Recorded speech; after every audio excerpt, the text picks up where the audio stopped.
నమస్తే అండి.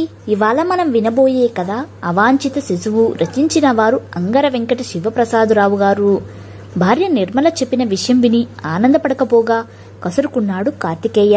ఇది ఎలా జరిగింది అడిగాడామని. నన్నడుగుతారేం, మీకు తెలీదా?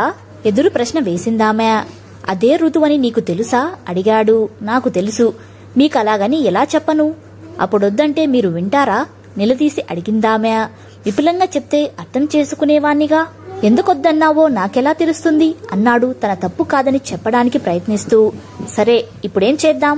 ఈ కరువు కాలంలో ఒకరిని పోషించడమే కష్టంగా ఉంది. ఇప్పుడే మనకిద్దరున్నారు, మరొకరా అంది. అది సమస్య కాదు, నేను ఆలోచిస్తున్నది మరొకటుంది అన్నాడు. ఏమిటది అడిగిందామె. చెప్పినా నీకు అర్థం కాదులే, నేనే ఏదో ఒకటి ఆలోచిస్తాను. అదేదో నాకు చెప్పొచ్చుగా. అసలు మన సమస్య ఆర్థికమా మరేదైనా అడిగిందామె. రెండూను అన్నాడతను ఏదో ఆలోచిస్తూ. ఆ రెండేదేది రెట్టించి అడిగింది. చెప్పాగా, చెప్పినా నీకు అర్థం కాదని. ముందు మనం డాక్టర్ దగ్గరకు వెళ్దాం, మరోసారి నిర్ధారణ చేసుకోవటానికి. అవసరమైతే ఆవినే ఏదో మార్గం చెప్పమని అడుగుదాం అన్నాడతను. నేను కూడా చదువుకున్న దానినే అన్న విషయం మర్చిపోతున్నారు. నాకు తెలివుంది, మీలా ఉద్యోగం చేయడం లేదు, కాని అవసరం వస్తే నేను మీలా సంపాదించగలను, అంతకంటే ఎక్కువగా అందామె. ఆ మాట విన్న తర్వాత అతనికి కోపం వచ్చింది. కాని పెళ్లినాటి ప్రమాణాలు మర్చిపోయి రెచ్చిపోయి యుద్ధానికి దిగే వ్యక్తి కాదతడు. ఆమె ఒక మాట తోలిందని తను అంటే అక్కడ నిజంగానే యుద్ధం మొదలవుతుంది. ఆ భార్యాభర్తల మధ్య ఉన్న సఖ్యత చెడిపోతుంది. అందుకే తనేం అనకుండా మిన్నకుండిపోయాడు. సమస్యకు పరిష్కారం గురించి ఆలోచిస్తున్నాడు. పోనీ గర్భస్రావం చేయిస్తే అడిగాడు. విషయం చెప్పకుండా ఎందుకలా తెగ ఆలోచిస్తారు అందామె తన తొందరపాటు మాటలకి తనలో తనే నొచ్చుకుంటూ. అప్పుడే చెప్పాడతడు అసలు విషయం. ఆమె అంతా విని, ఓస్ ఇంతేనా, దానికోసం అంతలా బాధపడిపోవాలా అందామె. నీకు అంతేనా అనిపిస్తుంది? నా కెరీర్ దెబ్బతింటుంది, ముందు డాక్టర్ దగ్గరికెళ్దాం పదా. అందుకు నేనొప్పుకోను. ఆవిడ దగ్గరికెళ్ళాక ఆలోచిద్దాం ఏం చేస్తే బావుంటుందో.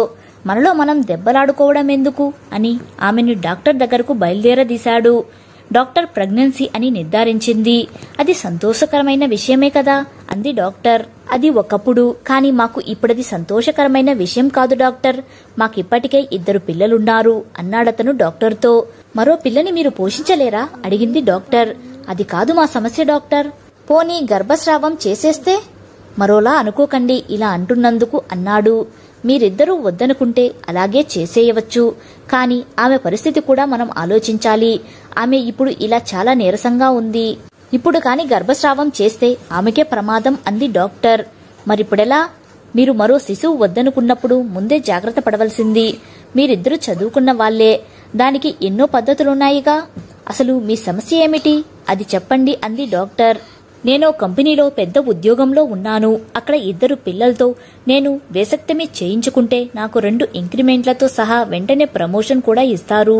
అది నా కెరీర్ కి ఎంతో ఉపయోగపడుతుంది డాక్టర్. విషయం నెమ్మదిగా చెప్పాడు. మరలాంటప్పుడు 2వ పిల్ల పుట్టగానే మీరు వేసక్టమీ చేయించుకోలేకపోయారా అంది డాక్టర్. నేనప్పుడు ఆఫీస్ పని మీద ప్యారిస్ వెళ్లాను డాక్టర్. వచ్చాక చేయించుకోవచ్చులే అని బద్దకించాను. కాని ఇప్పుడు అవకాశం లేదు కదా అని ఆలోచిస్తున్నాను అన్నాడు. మీ కంపెనీ నియమాల కాగితం నాకో మారు చూపించగలరా అడిగింది డాక్టర్. తప్పకుండా డాక్టర్. అయినా ఎందుకది అడిగాడు. అందులో ఏదైనా మార్గం కనిపించొచ్చేమో చూడాలి అంది డాక్టర్. ఆ మర్నాడు అతడు తమ కంపెనీ నియమాల కాగితం తీసుకొచ్చి డాక్టర్కిచ్చాడు. ఆమె ఆ కాగితం కూలంకుషంగా చదివింది. మీరు వేసక్టమీ చేయించుకునే నాటికి 2 పిల్లలని సర్టిఫికేట్ కావాలి అంతేగా అని అడిగింది డాక్టర్. అవును డాక్టర్, కాని నా భార్య ఇప్పటికే గర్భిణీ కదా అని సందేహం వెళ్లబుచ్చాడు. మీకెందుకు, మీకు నేను సర్టిఫికేట్ ఇస్తాగా, దాంతో మీరు ఇంక్రిమెంట్లు ప్రమోషన్లు ఖాయమంది నవ్వుతూ. ఆ మర్నాడు వేసక్టమీ చేయించుకున్నాడు కార్తికేయ ఆమె ఆస్పత్రిలోనే. ఆమె అతను వేసక్టమీ చేయించుకున్నట్టు ఆ తేదీకి ఆయనకు 2 సజీవ పిల్లలున్నట్టు సర్టిఫికేట్ ఇచ్చింది. మరి నా భార్య గర్భిణీ కదా డాక్టర్ అడిగాడు. మీరు వేసక్టమీ చేయించుకున్నప్పుడు మీకు 2 లివింగ్ చిల్డ్రన్స్, ఆమె గర్భంలో ఉన్నది లెక్కలోకి రాదు అంది నవ్వుతూ. కార్తికేయకి 2 ఇంక్రిమెంట్లు ప్రమోషన్లు ఇచ్చారు ఆఫీస్ వాళ్ళు. అతను ఆఫీస్ అంతటికీ స్వీట్లు పంచాడు. 9 నెలల తర్వాత కొడుకు పుట్టాడని మళ్లీ స్వీట్లు పంచాడు కార్తికేయ ఆఫీస్లో. ఆ కంపెనీ నిర్వహణ అధికారులు తమ రూల్స్ మార్చుకున్నారు ఆ దెబ్బతో. కథ సమాప్తం. కథ నచ్చితే లైక్ చేయండి. ఇలాంటి మరిన్ని వీడియోస్ కోసం మన ఛానల్ని సబ్స్క్రైబ్ చేసుకోండి. మరో మంచి కథతో మళ్ళీ కలుద్దాం. Thank you.